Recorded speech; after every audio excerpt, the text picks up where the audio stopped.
Shaitan again, bringing you more replay coverage from ESWC 2011. This time we're going to be looking at group stage games between the red Terran on Tal'Darim Altar here, cArn from East Sahara, and the pink Zerg, really going to be the favorite to take this series in the group stages, Millennium Stephano spawning in the upper left location. Now, as I mentioned, these are group stage games between the players, so I'm not sure if this is game 1, 2, or 3 if potentially needed in this series, but we'll go ahead and call this game number 1. So, game number 1 on Tal'Darim Altar between the two players. Now, Stephano really needs no introduction. He won IPL3, and he's been performing very, very well at tournaments. Really, a lot of people are hailing him as the new foreign hope. cArn, some of you might not be familiar with. He's been staying in Korea, really, I think, since around the time that StarCraft 2 came out. He's been fighting to try and get a Code A spot, but has since been unsuccessful. This is really, I think, one of the first international tournaments that he's been attending. He tried to go to the CPL, I believe it was, in China, but he got turned back at the border because of visa issues. So we'll see really how his playstyle develops.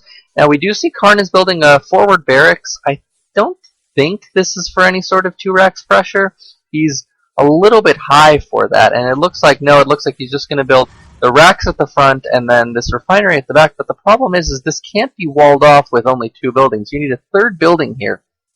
So you're either going to need to delay it to get a third beefy building, an engineering bay or a barracks, or you're going to be putting a supply depot up there and be really susceptible to early Bane pressure. But we'll see what Stephano decides to do. He will scout it with this Overlord. We'll see what exactly will he be seeing. We'll check in on that Overlord in a little bit. But we do see Stephano has gotten his 15 hatch. He went 15 full follow-up. Really no greediness there, trying to sneak in a couple extra drones, which is a good idea. And now let's check in what Stephano sees.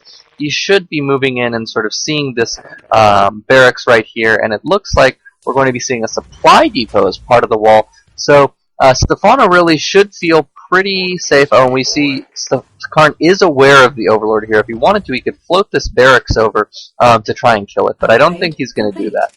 So we see that cArn is building up. His gas is a little high, but we should be seeing a factory right around here to complete that wall off. And Stephano has thrown down the gas, probably just to get Zergling speed. You really want to make sure to get that to deal with early Hellions, which are very popular in the ZvT metagame right now. But I'm actually kind of curious what cArn's doing. He's letting his gas float up to about 200. Honestly, a bit of a mistake here. He should be getting the factory right here. Otherwise, just a big round of Zerglings after the first thing get inject could prove really troublesome for cArn. And it looks like he's going to be getting the command center right here. And let's see, cArn actually is just scouting the base right now. So he's playing very, very greedy right now, because there's really no way that he knows that his opponent wasn't just one basing doing some type of Ling all in. And we'll see how Stephano reacts. He is going to... Does he move in? No, he still knows only that there's a barracks and then the supply depot over here. But we see that cArn is actually going to move out with 4 Marines, but it's a bit of a poor timing from him, because we're going to be seeing this spine crawler popping up just in time, and a couple Lings, about 8 Lings, are going to be out as well. So really nothing going to happen there. We do have Ling speed on the way, and Banelings are continuing... gas is continuing to be mined, and there's a Roach Warren going down. Now, I don't think this is for any sort of all-in pressure. I think that Stephano expects his opponent to be following up with Hellions very, very shortly. But where is... So we have 2 factories going down right here with the Tech Lab. So it looks like it'll be Blue Flame Hellions coming out 2 at a time from cArn. No, he's getting a reactor here, so 3 at a time. But this wall is so weak, and I think when Stephano sees this, he's going to change his plan of action from just, being able to defend against the Hellions to just going all in with this, or at least pressuring and doing a significant amount of damage to this wall, because that was 4 Marines cleaned up.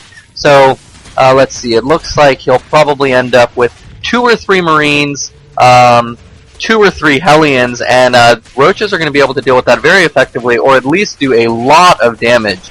These Lings are going to get driven off by the singular Marine. cArn needs to repair, okay, and he is repairing, so these Lings will get driven off, but now we see 5 Roaches are on the way. Stephano is covering all of his bases, though. He's getting an Evo chamber as part of the wall. He doesn't want to have to deal with, wants to narrow the area that Hellions can run by here. And also, he's getting the Evo chamber to be able to get spores up, just in case his opponent is going for a Banshee follow-up, because he doesn't really know anything other than he has a depot wall and a very, very low marine count.